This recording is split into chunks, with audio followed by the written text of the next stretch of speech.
Masih tak boleh bergerak lagi, Tok. Macam ni lah. Kita dah tak ada jalan lain lagi. Kita terpaksa golek jenazah ni. Jenazah ni kita terpaksa lah campak macam tu itu. Dah tak ada jalan lain lagi dah. Takbir!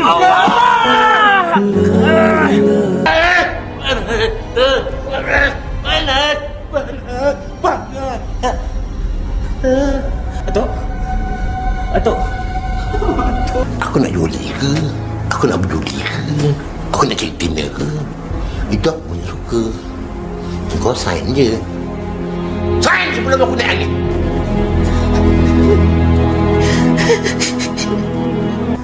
Lihat aku kau. Senang. Apa kau? Kau memang